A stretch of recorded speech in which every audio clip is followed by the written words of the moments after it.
Olá, sou o professor Evandro. Vou falar para vocês um pouquinho sobre o coronavírus, para a gente poder conhecer um pouco mais sobre esse novo vírus que tem acometido e assustado bastante a população. Então a gente vai começar falando sobre alguns conceitos para que a gente possa debater durante a aula, quando a gente estiver falando, sobre tirar as dúvidas e estiver falando no WhatsApp sobre esses conceitos, tá? Primeiramente, vamos conhecer um pouquinho sobre a história desse vírus, que não é tão recente. Nós temos o novo coronavírus, mas esse vírus, ele já esteve circulando pelo mundo há um tempo atrás. Ele é de uma família de vírus que causam infecções respiratórias e algumas infecções graves, então não é uma infecção simples, a gente precisa ter uma atenção redobrada em relação às doenças causadas por esses vírus. Lá em 1937 foram isolados os primeiros coronavírus, só que ainda não tinham sido descritos. Foi em 1965 que foi descrito como coronavírus, porque através da visualização ao microscópio potente, microscópio eletrônico, que foi possível verificar essa estrutura aqui, essas espículas que tem aqui, que é semelhante a uma coroa. E daí veio o nome de coronavírus, corona relacionado à coroa. O novo coronavírus, esse que tem causado todo o transtorno, essa pandemia que tem acontecido, ele foi descoberto na China, na província de Wuhan, em 31 de dezembro de 2019. Pelo menos esse foi o pontapé inicial que a gente tomou conhecimento sobre essa nova onda de vírus que veio assolando a população como um todo. Coloquei aqui para vocês porque surgiram alguns vídeos comentando sobre uma possível vacina que era administrada em cachorros que poderia servir para a gente. Aí coloquei um esqueminha aqui para vocês sobre a taxonomia, de como isso acontece. Taxonomia é como se fosse o processo de hereditariedade, como é que forma o processo de desenvolvimento de determinada espécie. Então, vou comentar para vocês que há uma diferença entre o coronavírus que acomete animais e o coronavírus que acometem os humanos. Por exemplo, esse coronavírus, o Covid-19, que nos acomete nesse momento, ele também faz parte de uma família que acomete os animais, só que são de gêneros diferentes, de espécies diferentes. Então, nós temos aqui a família Coronaviridae, tá? Que ela pode desenvolver dois gêneros específicos, alfa coronavírus e o beta coronavírus. O alfa coronavírus, ele tem a espécie C-CoV, que causa doenças em cachorros, e aí pode causar gastroenterite nos cachorrinhos, e tem uma vacina específica para curar isso, que é chamada de V8 e a V10. Então, no vídeo que circulou, estava relacionado com esses tipos de vacina, a V8 e V10. Se for olhar no rótulo, quem tem cachorro em casa e já deu esse tipo de vacina, no cartãozinho de vacina do animalzinho, o tutor consegue visualizar lá que tem a imunização contra coronavírus. Só que não é o nosso coronavírus atual, não é o COVID, a doença Covid-19. É um outro tipo de doença que vai acometer esse cachorro. Existe também uma espécie que é a F-CoV, que acomete os felinos, os gatinhos, e causa uma doença chamada PIF, que é a peritonite infecciosa felina, que causa um acúmulo no peritônio, na região do abdômen. Então, para os gatinhos, não tem uma vacina para poder proteger. É uma doença que acomete muito os gatos que vivem em gatis, os abandonados, que ficam ali acumulados e acabam sofrendo com esse tipo de doença, e por enquanto não tem vacina para eles também. No nosso caso, existe aqui o gênero beta-coronavírus, que causou há um tempo atrás a SARS-CoV. A SARS é a doença chamada de síndrome respiratória aguda grave. Isso aconteceu lá por volta de 2002. Então, aconteceu na região da China também, e acometeu uma série de pessoas, matou uma série de pessoas, e é uma doença que ainda está circulando no mundo. Tá em menos quantidade agora, mas ainda está circulando no mundo. Teve também, por volta de 2013, a MERS-CoV, que causa a doença chamada de síndrome respiratória do Oriente Médio. principalmente na região lá da Arábia Saudita, foi quando começou esse processo. Também foi espalhada para algumas partes do mundo. Não teve esse avanço completo como o Covid nesse momento, mas ainda também o vírus existe. E foi por volta de 2013, aproximadamente, que essa doença começou a surgir. E tem o novo coronavírus, né, que é SARS-CoV-2, né, do gênero SARS-CoV-2, que causa a Covid-19, que é essa que a gente vai falar hoje e que tem causado esse pânico, as pessoas em quarentena, distanciamento social, e a gente vai comentar um pouquinho da importância disso e por que são necessárias algumas medidas para que a gente possa conseguir conter o avanço dessas doenças. Bom, primeiramente, para a gente poder conseguir entender o conceito todo, o que é vírus? Vírus são seres acelulares, submicroscópicos, ou seja, eles são menores do que aquilo que é microscópico, que a gente só consegue visualizar através de um microscópio eletrônico, é diferente do microscópio comum. Você precisa de um aparelho muito mais moderno, muito mais eficiente para poder visualizar um vírus. E ele apresenta uma característica do seguinte: existe um debate na comunidade científica se eles são ou não considerados seres vivos, porque eles têm a característica de ser parasita obrigatório. O que isso significa? Que ele necessita obrigatoriamente de uma célula hospedeira para se desenvolver. Fora de uma célula hospedeira, ele vai ter um período de sobrevida, porém ele não tem funcionalidade do lado de fora. Ele necessita penetrar numa célula, adentrar essa célula e, através do material genético que ele possui, ele começa o processo de replicação para formar novos vírus. Em aula, propriamente, quando a gente estiver falando sobre virologia, a gente comenta sobre esse esquema, só para vocês entenderem um pouco como funciona o processo do vírus. Então, ele necessita obrigatoriamente de uma célula para poder ter função. Aqui tem um esqueminha básico de um vírus, né? Alguns possuem envelope, que é uma capa protetora, um pouco maior, mas a grande maioria possui capsídeo e material genético. Esse capsídeo, ele é formado de proteína, e essa proteína é muito semelhante à proteína da membrana plasmática das nossas células. E por isso ele tem uma afinidade, ele consegue romper e penetrar nas células para causar a infecção, para poder replicar. Esse material genético dele, que está aqui dentro, pode ser um vírus só com DNA, pode ser um vírus só com RNA e pode ser um vírus com os dois tipos de material genético. Então, esse material genético, ele penetra na célula e, através do processo celular, começa a replicação. Aí ele começa a reproduzir, fazer novos vírus dentro da célula que foi infectada. Posteriormente, ele rompe essa célula, libera esses vírus e começa a contaminar, infestar outras células dentro do nosso corpo, causando a doença em si. Tá? Então, as características é que, por mais que ele seja relativamente simples, né, ele é considerado acelular, ou seja, que ele não possui uma célula, ele tem características bem importantes que possibilitam esse processo de infecção. Inclusive, o fato dele depositar o material genético dele vai fazer com que ele pegue algumas informações do material genético daquela célula. E por isso, os vírus, de modo geral, eles são classificados com um alto grau de mutação. Ou seja, eles são capazes de mutar, de modificar a sua estrutura, de se adaptar àquele momento ali. Inclusive, dos vírus que estão circulando, né, da Covid-19, muitos já sofreram algumas adaptações.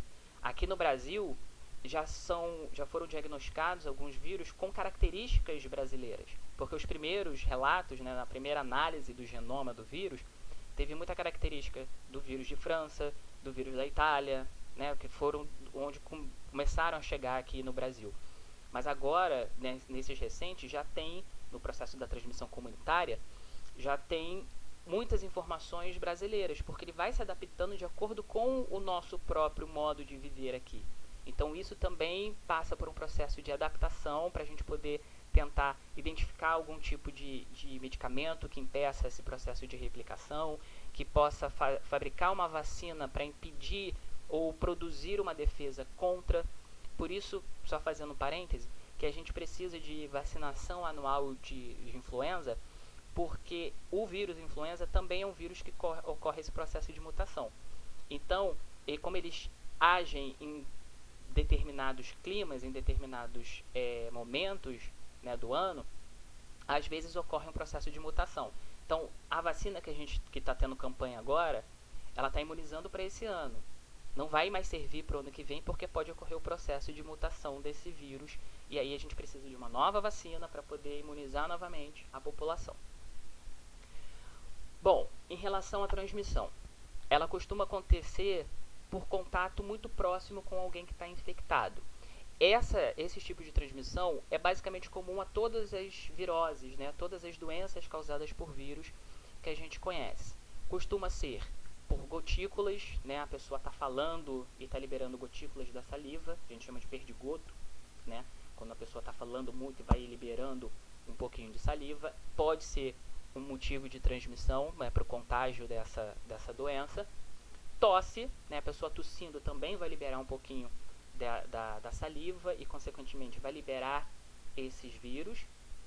Os espirros, né, porque também vai estar liberando. E também objetos e superfícies que estejam contaminadas. No momento que a gente, por algum motivo, por exemplo, tossiu, colocou a mão na boca, e aí, ao mesmo momento, pegou um controle remoto da televisão, mudou de canal. Alguém que pegou o controle depois pode ficar com aquele vírus na mão. Um momento depois, vai coçar os olhos, vai botar a mão na boca, vai se contaminar, né? Vai ocorrer o contágio. Então, através de superfícies ou objetos contaminados, também ocorre esse processo de contaminação. Aqui do lado, coloquei para vocês terem uma ideia da sobrevida desse vírus em determinadas superfícies, né? Pelo menos é o que se sabe até o momento de alguns tipos de superfícies, até a durabilidade desse vírus fora de uma célula hospedeira. Em aço inoxidável, em torno de 3 dias. Plástico também em torno de 3 dias, 72 horas ali. Papelão dura em torno de 24 horas. Um dia, às vezes um dia, algumas horinhas a mais. Cobre, 4 horas. E poeiras, em torno de 1 hora, eles conseguem sobreviver. Isso quer dizer o quê? Que não basta só a gente higienizar as mãos constantemente, que é o que eu vou mencionar mais à frente. Não basta a gente higienizar a mão frequentemente, evitar de colocar as mãos no rosto, a gente precisa também higienizar o local por onde esse vírus possa vir a ter passado.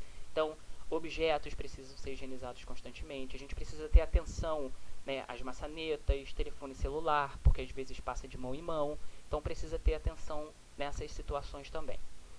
Aqui coloquei para vocês os principais grupos de risco, para a gente poder entender o porquê que essa doença tem sido importante e talvez a gente consiga compreender o porquê é importante o isolamento, né? A gente se distanciar um pouco, evitar aglomerações, porque isso prejudica muito essa população do grupo de risco aí.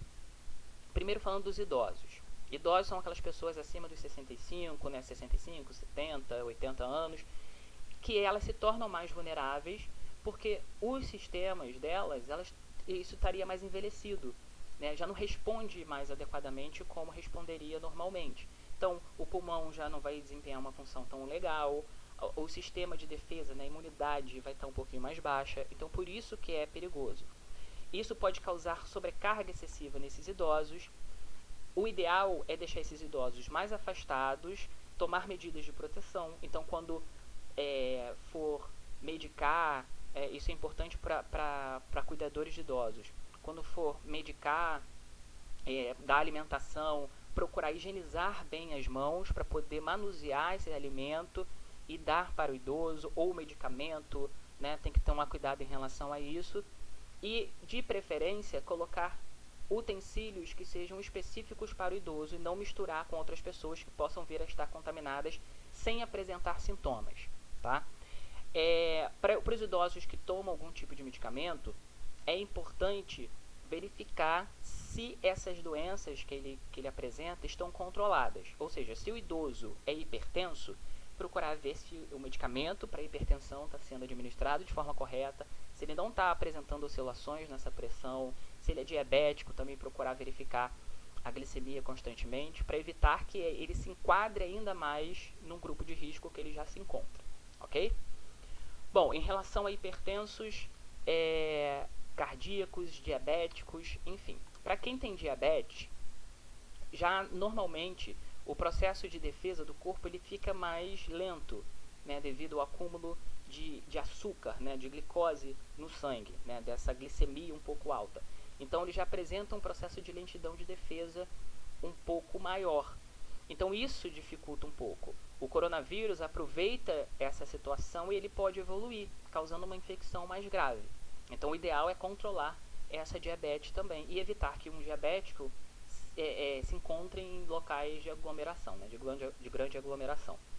Para cardíacos e hipertensos, né, essas pessoas estão no grupo de risco porque podem sofrer consequências, porque o vírus especificamente ele pode deixar o coração mais enfraquecido e com isso o sangue não vai circular de forma adequada, causando alguma dificuldade na oxigenação, causando uma dificuldade em levar nutrientes para todo o corpo. Então isso é prejudicial para esses dois tipos de risco, né? Para cardíacos e hipertensos, que podem acometer em graus bastante sérios a pessoa. Prestar bastante atenção para quando tiver sinais de febre acima de 37,5, 38 principalmente, 38 um pouquinho, né, se for uma febre recorrente. Dor de garganta também é uma das características, a gente vai mencionar um pouquinho mais à frente. Nariz entupido, embora não seja muito comum, pode ocorrer nariz entupido nessas pessoas. E falta de ar, que é uma das características mais graves assim que a gente precisa prestar atenção. Observar também, principalmente nessas pessoas com hipertensão e essas pessoas cardíacas. Verificar se as unhas estão um pouco azuladas, roxas, tá? Se os lábios também apresentam roxidão um pouco azuladas, porque isso vai fazer com que tenha que correr o mais rápido possível para o hospital, tá? Para verificar uma unidade de saúde, para poder verificar o que está acontecendo, tá? Que pode estar comprometendo algo mais grave ali. Uma ressalva: não levar ao médico caso apresente sintomas leves, porque isso pode colocar a vida dessa pessoa em risco. Se a pessoa está apresentando sintomas leves, está com febre, mas essa febre não está muito alta, e essa febre de repente possa vir a baixar, se for levar a uma unidade de saúde, pode fazer com que a pessoa se coloque em uma situação de risco que de repente ela não está no momento. Bom, para fumantes e asmáticos, para quem tem bronquite, coisas relacionadas. Isso promove uma dificuldade respiratória já relativamente natural. Esse vírus, ele já causa um problema respiratório, né? Ele acomete a região da traqueia, brônquios, então compromete a respiração. Isso é prejudicial para essas pessoas. Fumante pode vir a ter um processo respiratório mais dificultado, principalmente aquelas pessoas também que não fumam, mas que vivem com fumantes e acabam sendo chamados, né, de fumantes passivos. Também podem ter um comprometimento grande dos pulmões, e isso pode favorecer o avanço da doença. Então, prestar atenção também em relação a essas pessoas que apresentam esses tipos e estão classificadas nesses grupos de riscos aqui, tá? Idosos, hipertensos, diabéticos, asmáticos, fumantes, quem tem bronquite, enfim. Passar a prestar atenção, pessoas cardíacas também, passar a prestar atenção nessas pessoas aí. Bom, o ideal, de modo geral, é que essas pessoas elas evitem aglomerações, elas evitem receber visitas constantes, né, pessoas que vêm de fora e acabam trazendo o vírus da rua, mesmo que essas pessoas não estejam apresentando sintomas. Só lembrando, existem pessoas que estão com a Covid, mas elas são assintomáticas, elas não estão apresentando sintomas, tá? Evitar também de compartilhar os alimentos, né, os utensílios para alimentação, também é bom evitar o compartilhamento. E para essas pessoas utilizar adequadamente e corretamente os medicamentos a fim de evitar um dano maior nas suas doenças, né, para ficar com a imunidade relativamente boa. Bom, aqui alguns sintomas comparativos em relação à Covid-19 e outros tipos de doenças virais, né, doenças respiratórias. Temos ali febre, é comum em Covid, também é comum em gripe. Resfriado é raro acontecer. Falta de ar, às vezes, e raro em resfriado e gripe. Então, a falta de ar é um sintoma clínico já relativamente específico de quem está com Covid-19. Tosse é comum e geralmente seca, assim como de gripe. Espirros é raro, porém pode acontecer.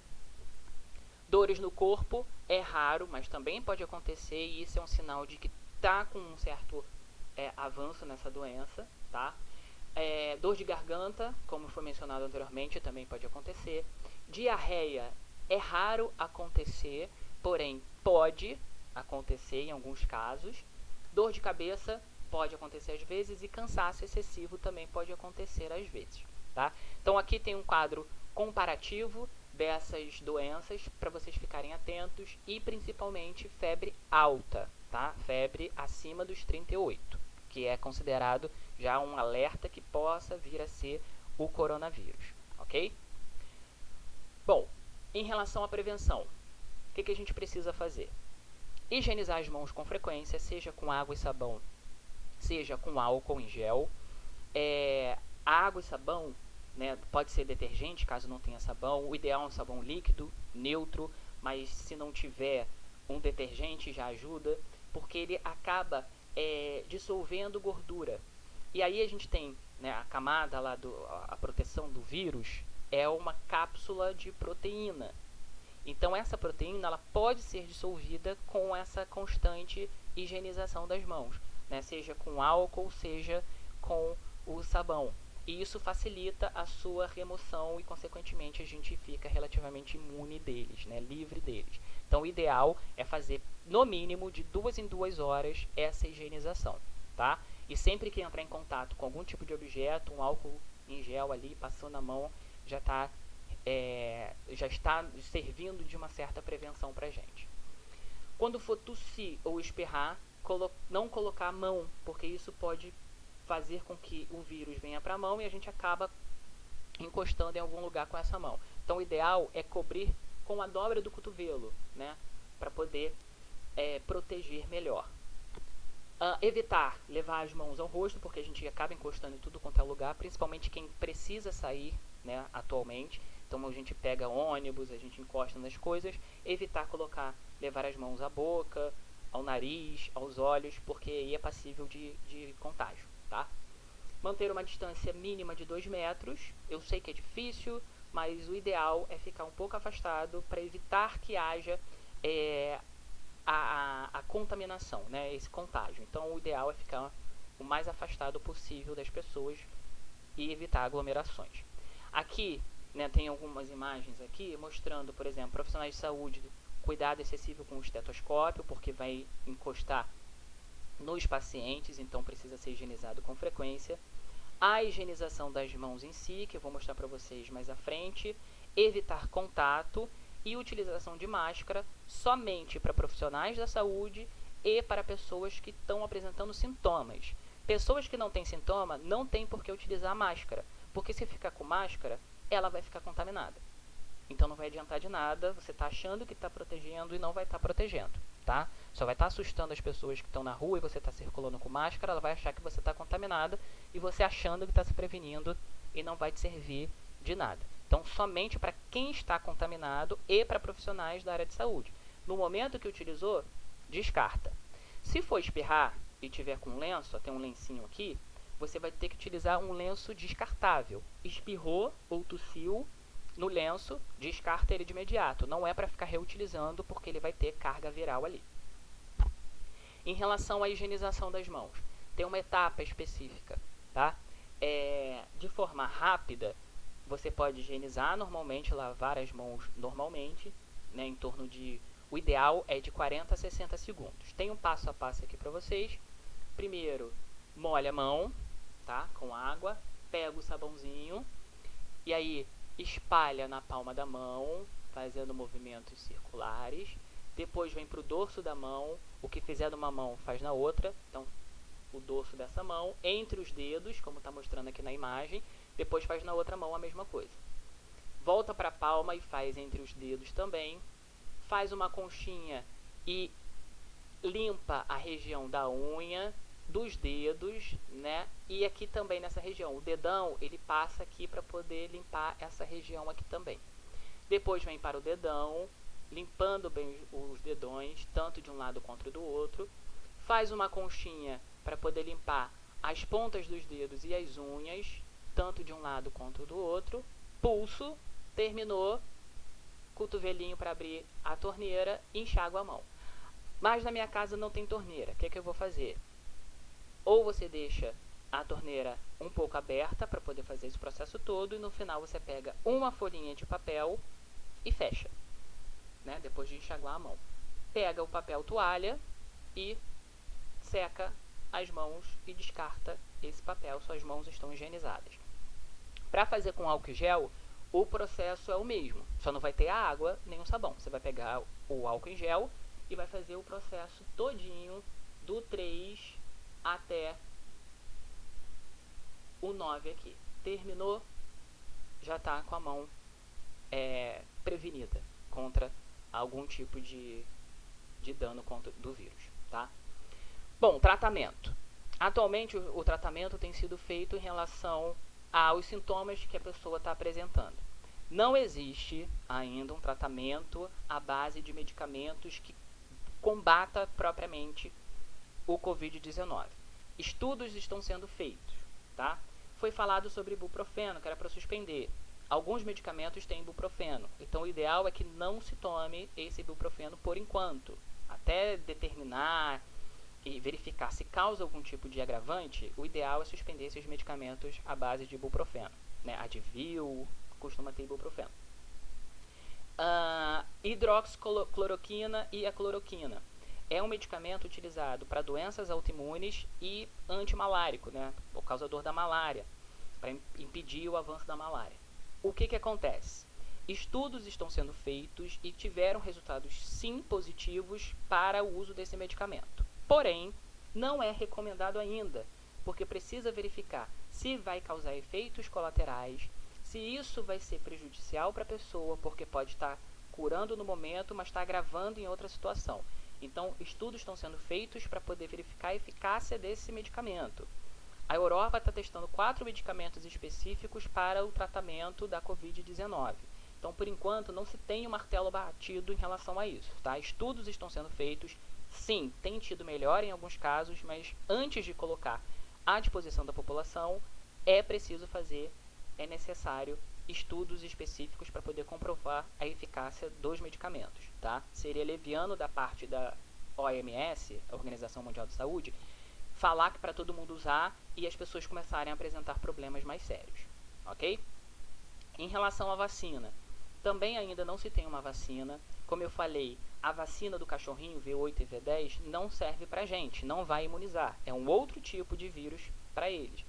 Então, estão sendo feitos estudos, vários países estão estudando em relação à vacina, né, a fabricar uma vacina, porém os resultados provavelmente daqui a 18 meses, que talvez apareça aí no mercado uma vacina contra a Covid, ok?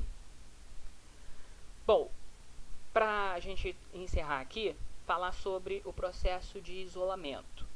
Coloquei uma imagem só para a gente poder refletir. Quando a gente não se isola, que é o que aconteceu na Itália no início, o processo de contágio é mais intenso. Então aqui, só um esqueminha, tá? Uma pessoa infectada, ela pode passar para 3, essa aqui vai para mais 3, essa para mais 3 e outra para mais 3, e assim vai, o contágio vai acontecendo de uma forma mais acentuada, mais agravante. A curva de contágio aumenta. O que isso diz? Que todas essas pessoas aí que estão em roxinho, elas vão precisar de atendimento médico. Ou seja, os hospitais vão ficar lotados. Os profissionais da área da saúde, como vocês serão em breve, vão ficar sobrecarregados, não vão conseguir dar conta de todo mundo. O que pode vir a acontecer? Muitos casos de morte, porque infelizmente não vai ter atendimento para todo mundo. Qual é a ideia do isolamento? Né? A função do isolamento, do distanciamento social. O porquê que é necessário isso? Quando você tem uma pessoa infectada, ela vai, porventura, acabar contagiando outras pessoas. Mas se alguém, por exemplo, como está no exemplo ali, uma pessoa trabalhou em casa, a outra pessoa não foi ao churrasco que foi convidada, a outra não saiu para ir ao mercado sem necessidade. Então essas pessoas, elas ficam sem contato com a população, elas ficam preservadas. E aí a gente tem uma diminuição das pessoas que estão contaminadas e das pessoas, um aumento das pessoas que estão livres da contaminação. Ou seja, dá tempo de tratar todas essas pessoas e aí a gente consegue ficar livre ou pelo menos amenizado dessa doença, tá? Por isso a importância desse isolamento, né, da gente ter consciência que a gente não está só cuidando da gente, a gente está cuidando dos outros também, para evitar que outras pessoas, principalmente aquelas pessoas do grupo de risco que a gente comentou, idosos, cardíacos, hipertensos, asmáticos, fumantes, enfim, diabéticos, todas essas pessoas, elas estão em grupo de risco. Só que a gente não consegue saber quem é quem. A gente talvez consiga saber quem é próximo a gente. Mas se a gente for à rua, a gente vai estar colocando outras pessoas em risco também. E nos colocando em risco porque a gente não sabe se a outra pessoa está contaminada. Então, o ideal, pelo menos por um tempo, é a gente ficar isolado. Bom, o que a gente tira de conclusão disso? O coronavírus, né, Covid-19, é uma doença respiratória grave que pode levar ao óbito e apresentar, quando não leva ao óbito, consequências graves para a pessoa, inclusive de ser internada em UTI e tudo. Aqui no Brasil e no mundo, os casos têm aumentado consideravelmente e são necessárias políticas públicas de saúde que devem ser adotadas para evitar o avanço dessa doença. E aí a gente está tratando de melhoria em atendimentos, expansão de leitos para atender a população como um todo, testes para poder identificar as pessoas que de fato estão com Covid-19 e aquelas que não estão com Covid-19, né, testes de forma geral, né, para a população geral, verificar atendimento preciso com os insumos necessários para não expor os profissionais da saúde também essas situações, enfim, fazer tratamento. Então está sendo procurado testes, estão sendo feitos para vacinas, para medicamentos, para tentar conter o avanço dessa doença, ok? Bom, o que a gente encerra dizendo? Previnam-se, higienizem bastante as mãos, evitem levar as mãos ao rosto, à boca, nariz, olhos, evitem contatos muito próximos, evitem sair de casa, pelo menos por enquanto, só saiam quando necessário, porque com isso a gente consegue diminuir a curva de contágio e a gente vai se livrar dessa doença. Agradeço a todos e a gente debate no grupo. Obrigado.